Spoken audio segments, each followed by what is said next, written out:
Voilà, on m'a donné le feu vert pour commencer. Donc, Euh, c'est bon? oui, on commence. Oui, il m'a donné le feu vert. Allez, vous pouvez commencer. Oui, Alors, donc, salut tout le monde. oui. Vous commencez le diapo, monsieur, ou je donne un petit mot? Ah, donnez-moi la parole. C'est-à-dire, faites l'introduction si vous voulez. D'accord. Salut tout le monde, j'espère que vous allez bien.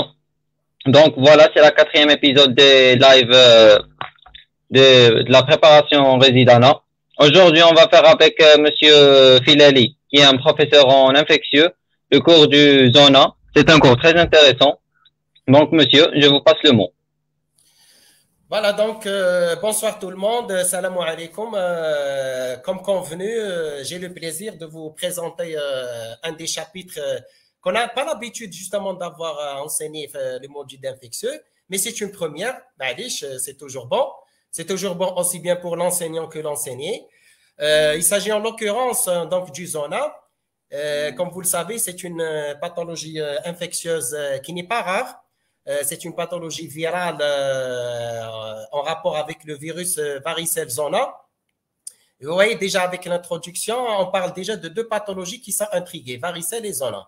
Elles sont dues toutes les deux au même virus. En fait, le premier contact avec le virus varicelle zona, ça donne la pathologie varicelleuse ou la varicelle proprement dite. Ensuite, le virus, il a tendance à se cacher à l'intérieur du corps, surtout dans les ganglions, le long de la colonne vertébrale. Et il peut faire une reviviscence, c'est-à-dire une réapparition, une récurrence. Et le deuxième tableau clinique qui va engendrer, c'est le zona. Donc, la récurrence, le zona est une récurrence du virus varicelle zona après un épisode de varicelle en bas âge. Donc, on a l'expression clinique de la réactivation du virus varicelle zona. C'est un virus de la famille des herpès viridés qui est présent à l'état latent dans les ganglions des racines sensitives. Il peut survenir à tout âge de la vie, mais préférentiellement à partir de la cinquantaine. Il évolue dans la plupart des cas vers une forme bénigne. Cependant, il peut poser des problèmes de gravité chez des sujets particuliers, c'est des sujets immunodéprimés. Que cette immunodépression soit congénitale ou acquise, relative ou permanente, l'essentiel, le fait qu'il y ait cette immunodépression fait que le virus ressurgisse à partir de ces ganglions des racines sensitives. Et c'est toute la gravité de la maladie puisqu'il survient sur des terrains immunodéprimés. Il est grave parce qu'il va engendrer encore plus d'immunodépression et il est grave parce qu'il peut engendrer des localisations elles-mêmes qui sont graves ou qui peuvent donner des complications aiguës ou lointaines. Ce qu'on appelle les formes post-zostériennes. Quant à la prise en charge, dans la plupart des cas, se fait en ambulatoire, mais il se peut que dans des situations de gravité, comme on l'a signalé ci-dessus, ça nécessite une hospitalisation et ça fait appel à des traitements symptomatiques comme le traitement de la douleur et les traitements donc locaux et bien sûr le traitement étiologique, c'est-à-dire de l'infection virale elle-même. Qu'en est-il des manifestations cliniques de cette pathologie? Le zona touche 10 à 20% de la population, qui quand même un cas sur 5 peut avoir donc cette manifestation tardive. C'est une pathologie de l'adulte jeune. Je rappelle que c'est une pathologie qui peut toucher tous les âges, mais surtout à partir de la cinquantaine. Pourquoi la cinquantaine? Parce qu'on a tendance à avoir une sorte d'immunodépression sénile, c'est-à-dire liée avec l'âge. Au fur et à mesure, donc, les gens deviennent de plus en plus affaiblis et ça provoque bien sûr donc la résurgence, la récurrence du virus qui est latent. Cette récurrence, elle peut être déclenchée par n'importe quel événement intercurrent, une fatigue, une insolation, un coup de soleil par exemple, une fatigue physique ou morale, une sorte de dépression psychique comme ça, des prises médicamenteuses pour autres pathologies qui peuvent perturber un petit peu le système immunitaire, le cycle physiologique de la femme, tout ce qui est circonstances particulières qui peuvent engendrer une sorte d'immunodépression comme ça, même relative, même transitoire, peut être à l'origine de la récurrence du virus qui est latent.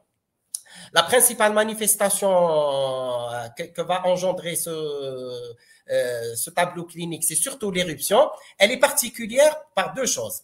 D'abord, c'est une éruption qui est vésiculeuse, donc elle fait partie des éruptions vésiculeuses qu'on connaît tous, la varicelle, le zona, les brûlures par exemple, les réactions médicamenteuses, etc. Donc c'est une éruption vésiculeuse. Sa particularité, c'est qu'elle prend le trajet d'un nerf, ce qu'on appelle comme ça un trajet métamérique, c'est-à-dire elle parcourt un nerf sensitif d'une branche comme ça qui innerve un territoire, et c'est tout ce territoire qui va être le siège de cette éruption. Donc, il va y avoir des bouquets de vésicules parsemés le long du trajet de ce nerf. En général, elle est unilatérale. Donc, elle concerne un seul territoire nerveux, donc un seul trajet nerveux. Et elle s'accompagne surtout parce qu'elle s'achemine le long de la racine sensitive, elle s'accompagne par cette douleur. C'est une douleur qui est très particulière. Je vous rappelle et je vous fais signe que la douleur zostéenne, c'est l'une des douleurs les plus violentes qu'on puisse décrire dans la pathologie médicale. Hein. Au même titre que la douleur cancéreuse ou la douleur de la rage dentaire, etc. Mais c'est l'une des douleurs les plus... c'est pour dire l'intensité de la douleur consécutive à cette infection virale. Hein. L'aspect typique donc, est présent dans 90% des cas. Donc, c'est cette forme de vésicule le long d'un trajet. Comme c'est montré sur les deux illustrations sur la diapo. Dans la plupart des cas, 50 à 70% des cas, c'est une localisation intercostale. C'est la première localisation d'un zona qu'on puisse décrire sur le plan anatomique. Hein. Sinon, il peut y avoir d'autres localisations atypiques par rapport à sa topographie, par rapport à la diffusion inhabituelle, par rapport à des signes trompeurs, par rapport à l'association avec d'autres dermatites atopiques comme ça. Dans les formes de l'immunodéprimé, les lésions ulcéro-hémorragiques et nécrotiques peuvent être diffuses et peuvent être de plusieurs territoires métamériques. Hein. Elle peut également toucher les viscères. Bien que c'est une manifestation cutanée, le zona, le virus de la varicelle zona, même dans sa manifestation zostérienne, c'est-à-dire zona, il peut toucher d'autres viscères, bien sûr chez l'immunodéprimé. Donc, je récapitule. La manifestation principale du zona est une manifestation cutanée sous forme d'un dermatome le long d'un trajet métamérique de la racine sensitive avec une éruption vésiculeuse et des douleurs très violentes le long de cette racine. Dans la plupart des cas, c'est une manifestation, la localisation intercostale. Elle peut être atypique dans d'autres cas par rapport au terrain sous-jacent, comme l'immunodéprimé, où on peut avoir plusieurs métamères, plusieurs dermatomes, avec même des atteintes viscérales ou polyviscérales. Hein. Le diagnostic, il est purement clinique. On n'a pas à chercher midi à 14 heures, même si on demande des explorations spécifiques comme ça, mais on ne va pas se la compliquer puisque le diagnostic il est tellement évident sur le plan clinique qu'on n'a pas à le confirmer sur le plan biologique ou virologique ou tout ce que vous voulez. Donc, il est clinique. Comme vous le voyez, il suffit qu'il y ait sensation de brûlure, de douleur au niveau d'un territoire comme ça, d'une topographie. Et quelques temps après, apparition de ces vésicules, comme vous le voyez ici, c'est un zone intercostale, et le tour est joué, et le diagnostic est là. Donc, il faut pas se la compliquer, c'est très facile en matière de diagnostic. Hein. Il est évident que quand on a un zona qui se déclenche comme ça, il faut chercher ce qu'on appelle les facteurs qui ont été à l'origine de la récurrence ou de la réapparition du virus qui s'est caché pendant plusieurs années. Il a attendu jusqu'aux années 50 et au-delà pour se manifester. Je rappelle que la varicelle, c'est une pathologie de l'enfant. Donc, le premier contact, il se fait en bas âge. Et du coup, le virus, il se cache. Il est là pendant longtemps. Pour une raison X, Y, Z, surtout une immunodépression relative comme ça, il fait sa réapparition. Donc, c'est par rapport à l'âge, c'est par rapport à l'immunodépression acquise, un sujet qui est sous traitement agressif, chimiothérapie, immunosuppresseur, corticothérapie, ayant des pathologies sous-jacentes, il est stressé, il est fatigué, il n'arrive pas à dormir. Tout ça peut engendrer la récurrence, la réapparition, la réémergence du virus. Et la deuxième apparition du virus se fait, comme on l'a dit, sous forme de zona. Donc, il est donc lié à une immunodépression cellulaire, comme dans le cas des maladies d'Hodgkin, des lymphomes, les néoplasies, les traitements immunosuppresseurs, etc. Néanmoins, attention, tout zona apparu comme ça doit faire rechercher une pathologie qui est fréquente et que vous voyez sur la diapo. Il n'est pas de trop quand vous demandez systématiquement une sérologie VIH. C'est parce que c'est une pathologie, je parle du VIH, c'est une pathologie qui est là, qui fait partie de notre quotidien, c'est une pandémie, personne n'est à l'abri, tout le monde est concerné, tous les pays sont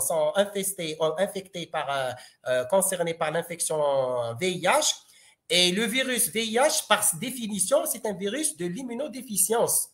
C'est-à-dire il profite de l'immunodéficience pour s'activer et pour engendrer d'autres problèmes de santé. Et le zona, il n'est pas apparu comme ça, il est apparu parce qu'il y a une sorte d'immunodépression. Donc, l'apparition, la constatation d'un zona doit faire rechercher systématiquement une infection VIH. Et il n'est jamais de trop quand on demande une sérologie VIH. Hein? D'accord? Alors, malheureusement, semble-t-il, dans la plupart des cas, l'évolution est souvent bénigne. Malheureusement, on peut avoir affaire à des manifestations ou à des problèmes sérieux qui font toute la gravité de la maladie. Alors, la gravité, elle est liée au terrain, elle est liée à certaines localisations et elle est liée, par exemple, à certaines complications qu'elles peuvent engendrer cette pathologie. L'immunodépression en elle-même risque de faire diffuser donc le zona dans ce qu'on appelle le zona généralisé avec des formes carrément anatomiques sévères. Ça ne se limite plus à des manifestations vésiculeuses, douloureuses par définition, mais ça peut donner carrément des lésions graves, gravissimes, comme la nécrose rétinienne ou la leucoencéphalite, c'est-à-dire l'atteinte neurologique par contiguïté, puisqu'il s'agit d'une immunodépression.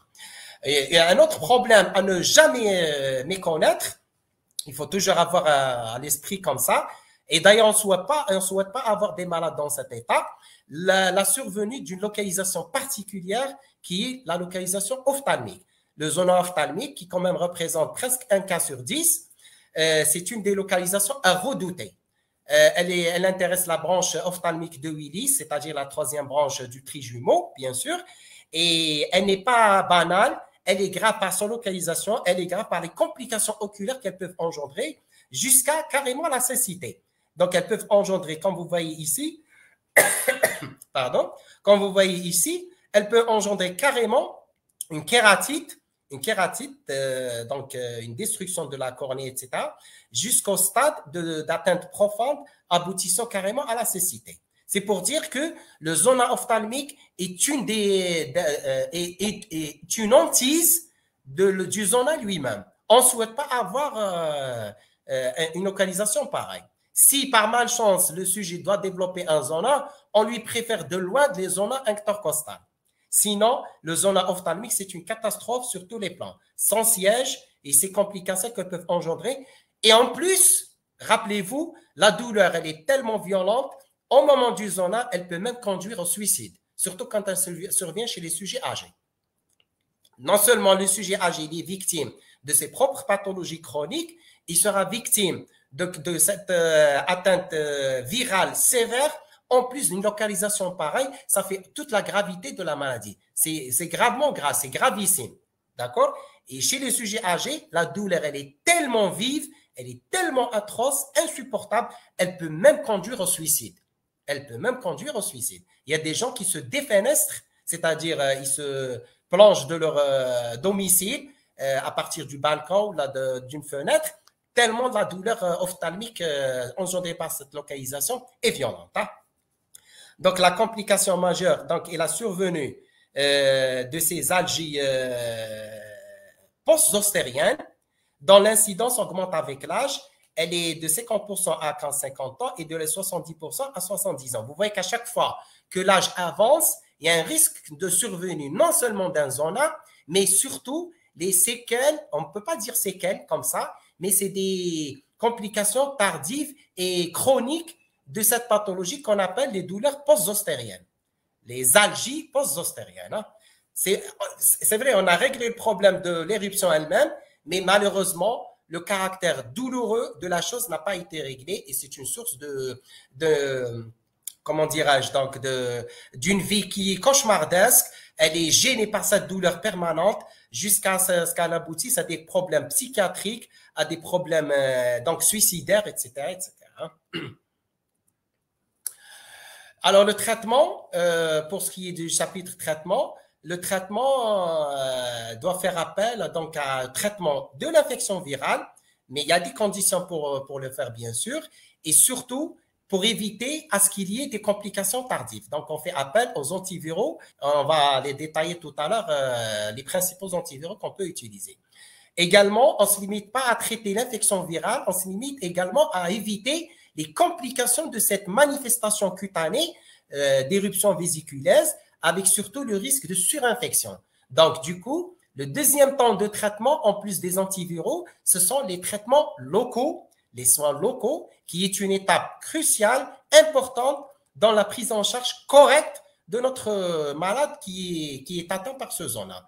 Elle peut se limiter à des soins locaux seuls, ou elle peut carrément faire appel à des antibiotiques parce qu'il y a cette surinfection bactérienne, parce que la vésicule, elle s'est rompue, donc il n'a pas fait attention, peut-être pendant son sommeil, il l'a gratté comme ça. Attention, la main, elle est porteuse de toutes sortes de germes, surtout les coccigrammes positifs, notamment le staphylocoque, et c'est une des portes d'entrée pour qu'il y ait une atteinte, en plus du zona, il peut y avoir un sepsis cutané à partir de ces lésions vésiculaires, sepsis cutané à staphylocoque par exemple. Là.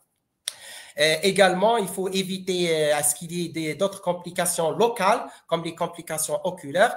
Et il est toujours indispensable, quand il y a manifestation ophtalmique du zona, de demander l'avis d'un ophtalmologue parce qu'il va évaluer les degrés des lésions, la profondeur des lésions, et bien sûr, il va prescrire des médicaments sous forme de collyre, etc., pour éviter à ce qu'il y ait carrément des lésions ulcéreuses, de kératite, de nécrose, etc., jusqu'à aboutir à la cécité.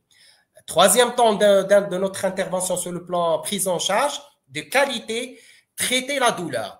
Je rappelle que c'est une douleur très violente. Elle est astreignante, elle est source d'insomnie, elle est source de troubles psychiques, etc. On n'a pas le droit de laisser tomber une douleur pareille. Elle est tellement violente qu'il faut intervenir avec tous les moyens. Elle fait appel à des antalgiques. Il y a plusieurs paliers, bien sûr, d'antalgiques, des plus simples aux plus performants, du simple paracétamol jusqu'aux drogues morphiniques. Hein.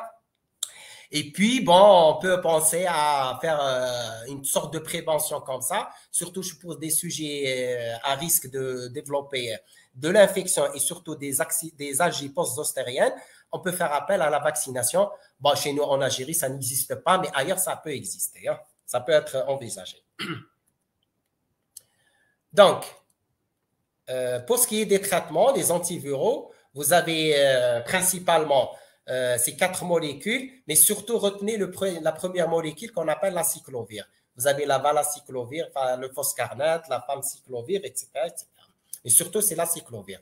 Sur cette diapo, c'est le mécanisme d'action de cette molécule qui va agir tout en respectant la cellule saine, elle va agir pour interagir avec la multiplication virale, donc arrêter la réplication virale, etc., pour qu'il n'y ait pas d'autres atteintes virales à distance. Donc, la cyclovir, je ne sais pas si vous voyez le titre parce qu'il est caché avec le truc en direct avec extrême garde comme ça. Mais bon, L'acyclovir ou Zovirax, on peut le donner par voie orale, mais malheureusement, son absorption elle est variable et médiocre. Elle est à peine de 15 à 30% des cas, avec l'augmentation de la posologie, ce qui n'est pas facile, bien sûr. Elle a une élimination de presque 70 à 90% des cas par voie urinaire au bout de 24 heures. Elle a une diffusion large au niveau des tissus et des fluides organiques avec des bonnes concentrations à espérer. Elle peut se présenter sous plusieurs formes, donc la présentation de sang bien sûr. Sinon, dans la plupart des cas, surtout quand on utilise la voie injectable, quand on envisage plutôt la prise en charge hospitalière, inutile de s'acharner sur la voie orale, on va profiter pour traiter avec des injections. C'est des ampoules de 250 à 500 mg. Il y a également des applications locales, des crèmes dermiques, des pommades ophtalmiques, etc. Ça, c'est le côté pharmacologique de la molécule. Vous voyez que la posologie est de 10 à 15 mg par kilo toutes les 8 heures. Il y a une erreur ici, c'est toutes les 8 heures, ce n'est pas par 24 heures, c'est toutes les 8 heures, avec une adaptation de la dose en fonction de l'atteinte rénale, surtout quand il y a une insuffisance rénale.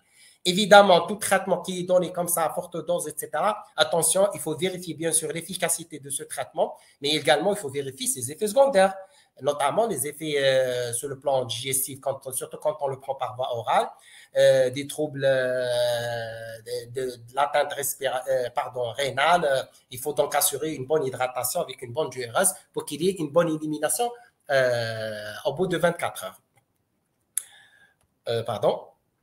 La deuxième molécule, c'est le valacyclovir, le Ziltrex comme ça. Ça, c'est pour votre culture. Il n'est pas disponible en Algérie. De temps en temps, comme ça, on a des dons par ici, par là. C'est une alternative à l'acyclovir quand il n'est pas disponible. Mais bon, on a toujours de l'acyclovir un peu partout. Bien qu'avec l'avènement du Covid, malheureusement, avec le Covid, on a été quand même en quelque sorte à abandonner la prise en charge de toutes les autres pathologies. Et du coup, même l'approvisionnement en médicaments spécifiques pour telle ou telle maladie, je ne vous cache rien comme ça, hein, même pour le VIH qui est une pathologie sérieuse, on a été un petit peu gêné par tout a été chamboulé pour la prise en charge du Covid et on a oublié les autres pathologies, maladies infectieuses chez nous, les maladies cancéreuses chez les oncologues, les maladies métaboliques chez les internistes, les problèmes chirurgicaux, etc. etc. Donc, c'est des médicaments qu'on ne peut pas avoir, surtout par les temps pareils. Hein. Donc, la valacyclovir, s'il y a une possibilité, on peut l'utiliser en cas où. L'autre molécule, le valacyclovir, on n'en a pas. Moi, j'ai jamais vu. J'ai vu une fois le valacyclovir, mais valacyclovir, j'ai jamais vu.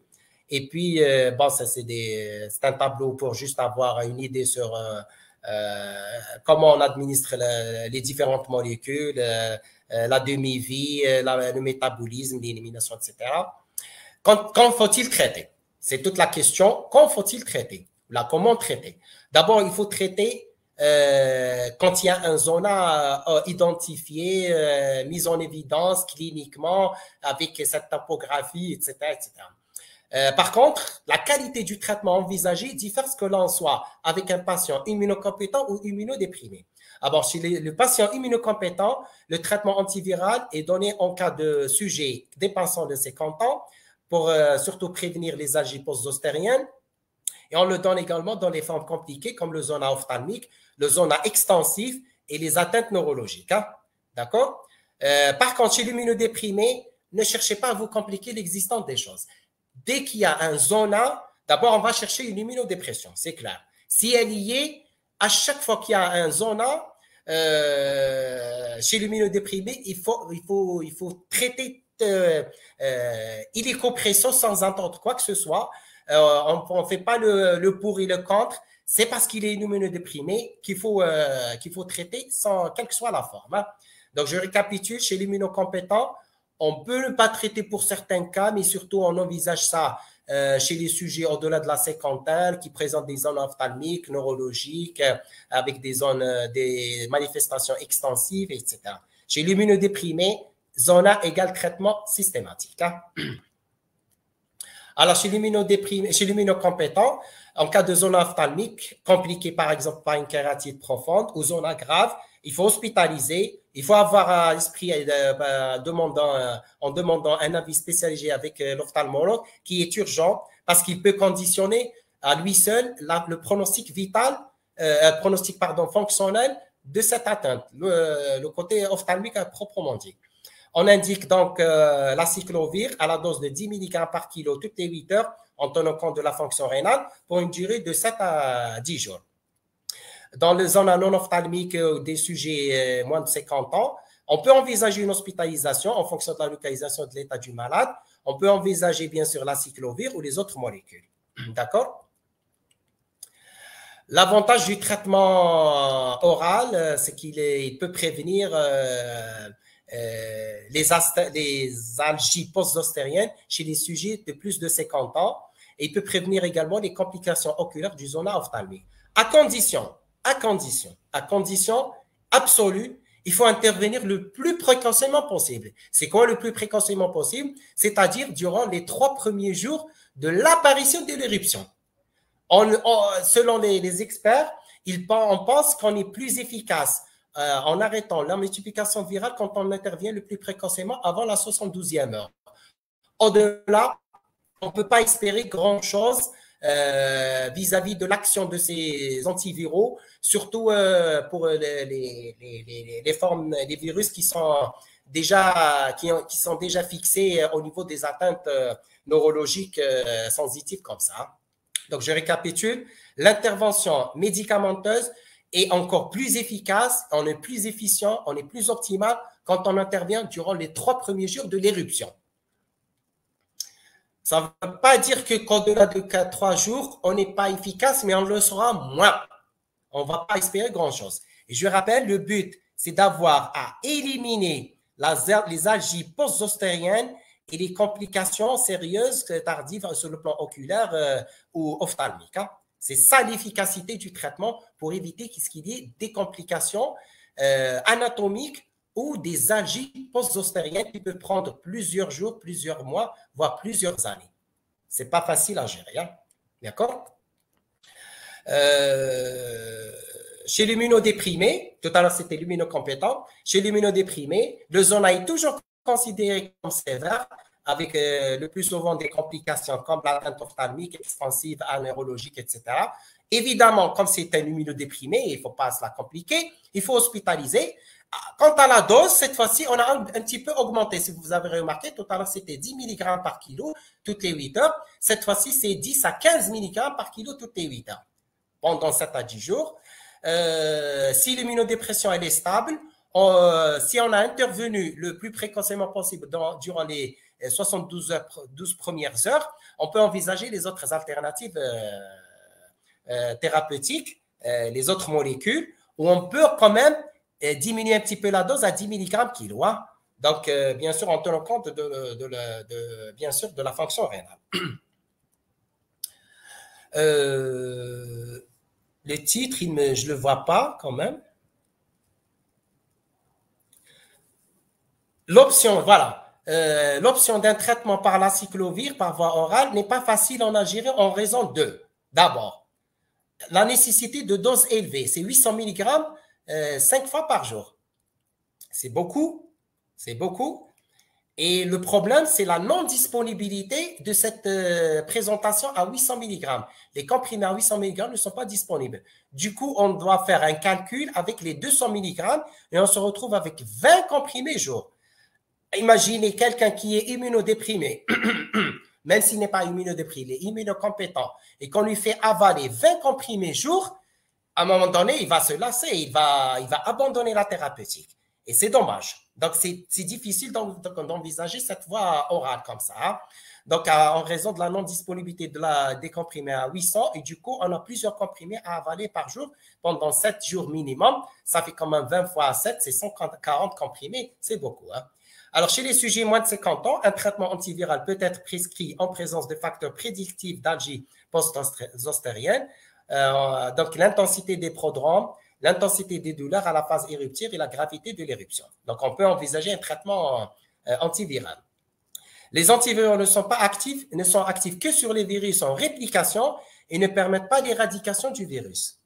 Donc, aucune action sur les virus latents qui sont donc source des récidives. Donc, les virus qui se cachent à l'intérieur, surtout dans les ganglions sensitifs, on n'a pas grand-chose à faire. On ne va pas nettoyer les ganglions avec. Donc, du coup, on peut être efficace sur les virus circulants en réplication, mais ceux qui sont latents au niveau des ganglions sont là, ils vont être source donc de ces récidives. Hein. OK? Qu'en est-il des prises en charge des lésions de surinfection cutanée? Donc, ça fait appel donc à des soins locaux. On fait appel à des douches ou des bains quotidiens à l'aide de l'eau, d'une eau tiède avec un savon ou un lavant dermatologique. C'est simple, hein? Savon de Marseille, savon de Tarf, savon de Qalb, donc on appelle ça comme ça, savon de Marseille, à faire appliquer avec un bon rinçage plusieurs fois par jour, ça fait éviter toutes sortes de surinfections. Évidemment, quand on assèche après, on peut appliquer des antiseptiques locaux comme la chlorésidine, comme ça, qui met la bétadine ou le mercurochrome, l'hyosinaqueuse, etc. On ne préfère pas l'hyosinaqueuse parce que elle a une coloration rougeâtre et elle risque de masquer l'évolution des vésicules ou des lésions cutanées d'une façon générale, et ça peut empêcher de distinguer une vésicule saine d'une vésicule surinfectée. Donc, on préfère qu'il y ait des applications avec des antiseptiques qui ne donnent pas des colorations, comme le daquin, donc ils sont comme ça la javel, on peut appliquer après avoir rincé avec de l'eau savonneuse avec du savon de Marseille. Autre chose à ne pas faire, il ne faut jamais utiliser les talcs.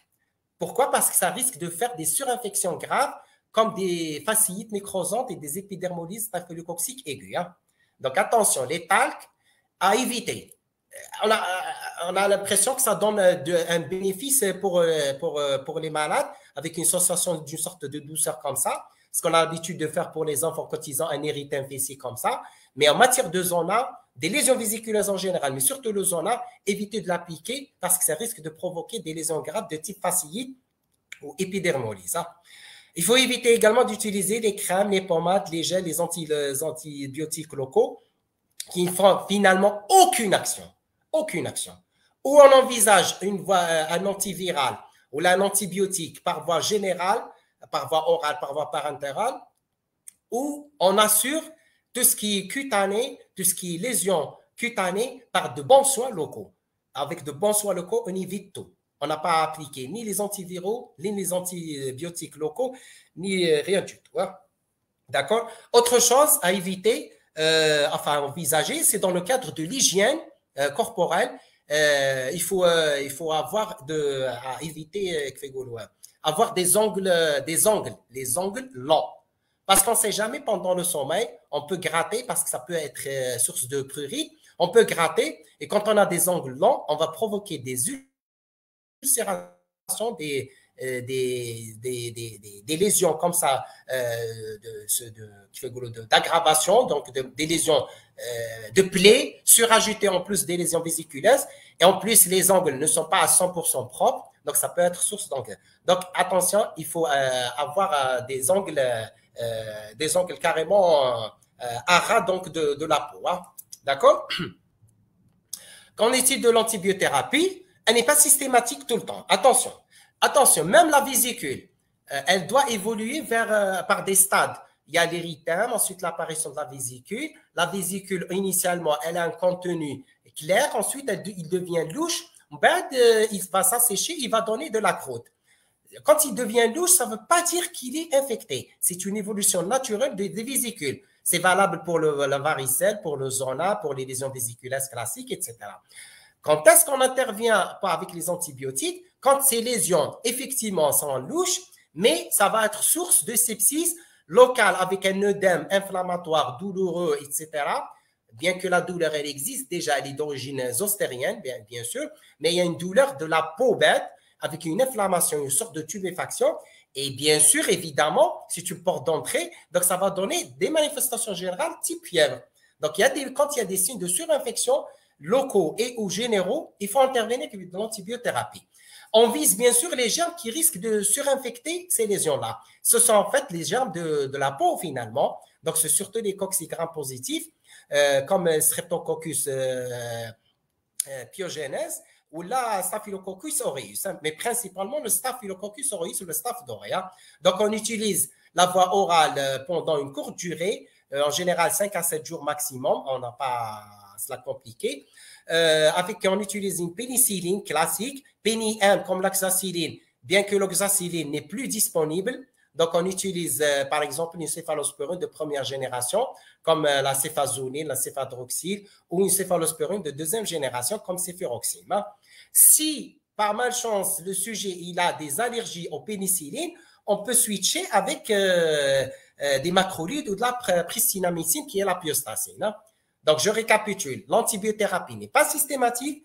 Elle est indiquée quand il y a risque de surinfection, qu'il soit des risques locaux avec de l'œdème, de l'inflammation et un aspect purulent de ces lésions, le trouble purulent de ces lésions vésiculeuses, et évidemment quand il y a de la manifestation générale comme la fièvre.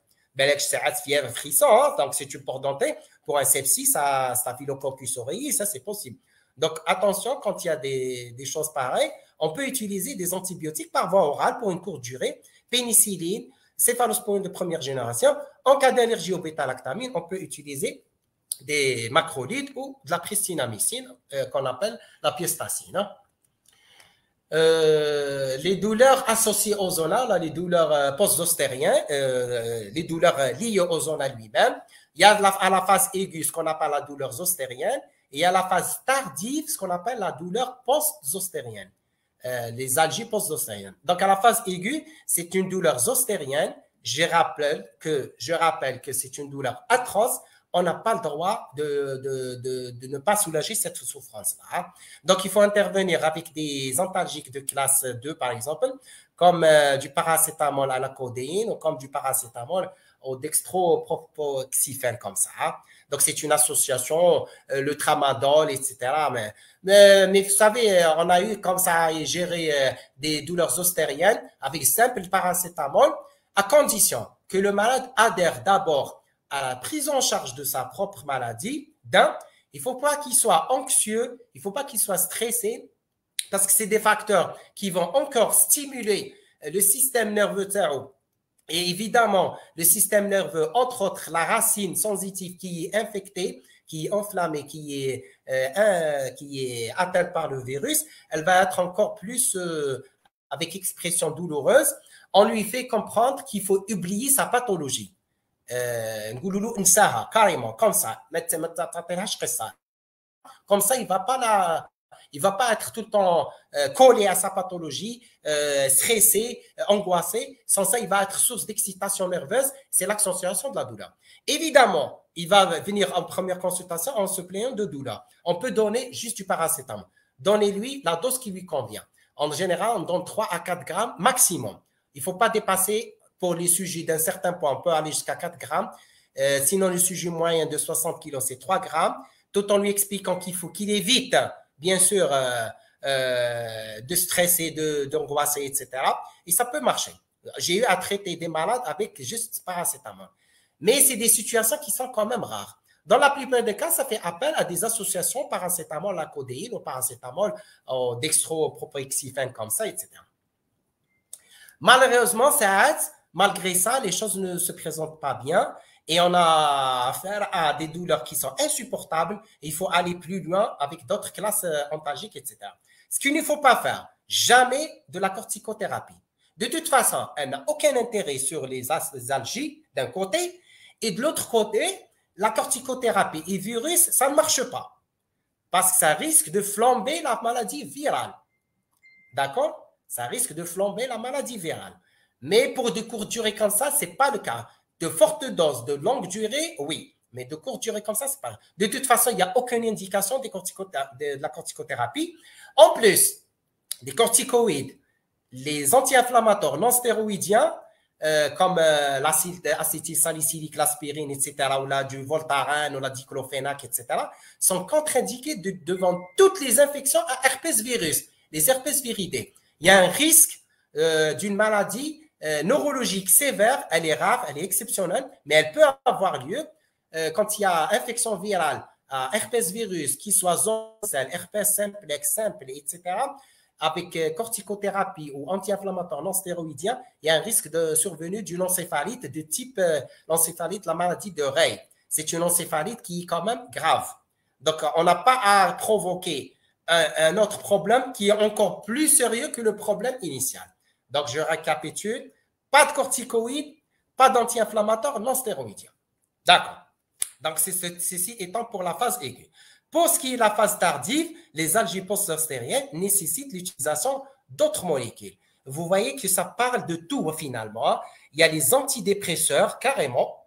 Je rappelle que tout à l'heure, le zona ophtalmique, il est tellement gênant qu'il peut conduire à des manifestations psychiatriques jusqu'au suicide. Donc, attention, agissez avec les antidépresseurs. Les anticonvulsivants, carrément, vous voyez, c'est du Tegretol, c'est du Virevotril, c'est du Neurotin, etc. L'Irica, tout ce qui s'ensuit, c'est des molécules qui sont puissantes en matière, donc c'est des analgésiques puissants, d'accord? Et si douleur persistante, carrément, il faut adresser le sujet au centre antidouleur. Ça existe à Constantine, c'est le département d'anesthésie et réanimation, comme ça, qui s'occupe des douleurs de toutes sortes, y compris la douleur post-zostérienne. Hein? D'accord? Donc, en matière de douleur associée au zona, vous avez à la phase aiguë du paracétamol simple ou associé à d'autres molécules, et à la phase post-zostérienne, des agents post-zostériens qui peuvent suivre un épisode aigu sur plusieurs jours, plusieurs mois, voire plusieurs années. Vous voyez qu'on peut utiliser les antidépresseurs, les anticonvulsivants, des molécules puissantes, les morphiniques, etc. Et carrément, on peut adresser les sujets qui en souffrent jusqu'à une prise en charge spécialisée dans des centres antidouleurs comme ça. Alors, qu'est-ce qu'il faut faire quand il y a un sujet ayant un zona? Dans l'entourage d'un malade, il faut l'isoler dans le sens, pourquoi on isole le zona? On isole dans le sens où il ne faut pas qu'il soit en contact avec des sujets immunodéprimés, avec des sujets qui n'ont pas fait de varicelle, avec des sujets qui sont vulnérables par rapport à leur âge, comme l'enfant par exemple, ou les sujets d'âge extrême, enfants et sujets âgés, ou là la femme enceinte. Hein? Donc, parce qu'ils risquent de faire des formes sévères. L'immunodéprimé, la femme enceinte, le sujet âgé, etc., il va en faire la forme sévère. L'enfant, s'il n'a pas fait de varicelle, il va faire une varicelle comme premier contact. Hein? Donc, le premier contact avec le virus, c'est la varicelle. Le deuxième contact, la récurrence du virus qui s'est caché après l'épisode de varicelle va engendrer donc le zona. Donc, sur le plan individuel, donc entourage plutôt, on évite à ce qu'il y ait contact avec les sujets à risque, comme ça. On peut envisager une sorte de vaccination pour éviter tout ce qui est complications. Donc, malheureusement, ce n'est pas le cas chez nous. Donc, c'est juste de la théorie chez nous, donc on ne peut pas l'appliquer. Hein. Qu'est-ce qu'il faut faire où il y a des situations à éviter? Il ne faut pas faire justement ces situations-là. Il ne faut pas interrompre une corticothérapie qui est justifiée. Ça veut dire quoi? Si le malade, il est connu pour une maladie du système pour laquelle il prend des corticoïdes dans long cours, il va certainement faire peut-être une récurrence du virus sous forme de zona. Ce n'est pas parce qu'il a des corticoïdes et qu'il y a un risque de flamber de la maladie qu'on va arrêter la corticothérapie qui a toujours existé pour lui. Donc attention, c'est des situations à ne pas tomber dessus, d'accord? Sans ça, on va aggraver et la pathologie sous-jacente et on risque par la même occasion de faire une flambée du zona, donc zona généralisée avec des atteintes multifiscérales, etc. Il ne faut pas éviter, il ne faut pas négliger un examen ophtalmique qui s'impose dans le zona ophtalmique. C'est pour apprécier le degré de sévérité de l'atteinte ophtalmique par un ophtalmologue pour conditionner le pronostic fonctionnel, visuel, carrément de cette atteinte. Hein. Il faut éviter de se limiter à la voie orale et négliger la voie veineuse dans les situations qui en nécessitent, comme l'immunodéprimé, comme la forme ophtalmique, comme la forme extensive, comme la forme neurologique, etc. C'est-à-dire de les formes, il ne faut pas envisager la voie orale. Il faut privilégier tout le temps la voie veineuse. Hein. Éviter de négliger la prise en charge de la douleur qui est quand même trop importante. ساعات ننساو le zona et on s'intéresse à la douleur, ce qui est bien, bien sûr. Mais il ne faut pas qu'on laisse tomber la prise en charge de notre zona proprement dit. Hein. Il faut éviter donc de laisser les sujets atteints de zona en contact avec des sujets vulnérables, comme je l'ai dit la précédente diapo, bien sûr. Hein. Voilà. Voilà, en conclusion, donc c'est une infection virale qui est fréquente en pratique courante. Elle impose la pratique d'un bilan à la recherche d'une immunodépression. Donc, la sérologie VIH est toujours systématique, c'est clair. Le traitement, il est là, il est efficace quand on intervient surtout durant les 3 premiers jours d'apparition de l'éruption. On est plus efficace surtout quand le virus il est encore circulant et en réplication. On peut faire quelque chose et le but, c'est d'éviter justement qu'il y ait des complications locales ou tardives, notamment la douleur post-zostérienne. Hein. Évidemment, il est indiqué surtout chez tous les sujets, mais surtout chez les sujets vulnérables comme l'immunodéprimé, les formes compliquées, etc., etc. À ne jamais abandonner la prise en charge d'un zona dans la phase aiguë et la phase post-éruptive. On a toujours à contrôler les sujets qui ont fait de zona. Après un certain temps, on lui demande de revenir pour la consultation pour détecter toutes sortes de complications, surtout cette douleur post-zostérienne. Peut-être qu'il est dépassé par les événements, personne ne lui a dit qu'il y a quelque chose à faire en post-zostérien comme ça, autant qu'il soit recontrôlé une deuxième, troisième fois. Et puis, quand ça vous dépasse en qualité de clinicien, infectiologue, interniste, dermatologue, etc., cédez la place aux gens spécialisés. Par exemple, l'ophtalmologue pour qu'il intervienne sur le plan ophtalmique local et un spécialiste de la douleur pour qu'il intervienne pour tout ce qui est douleur post-zostérienne qui est quand même fréquente, surtout pour les sujets au-delà d'un certain âge ou les immunodéprimés. Voilà, merci de votre attention. Donc, j'espère j'ai fait le tour de la question. Je souhaite avoir votre opinion et j'attends vos questions passionnément. Voilà. Merci beaucoup, docteur, pour votre bien explication. Apparemment, attends, je vais vérifier les commentaires. Oui. Apparemment, il n'y a pas de questions. Le cours a été bien expliqué. On vous remercie encore une fois et j'espère une bonne semaine à vous. Merci.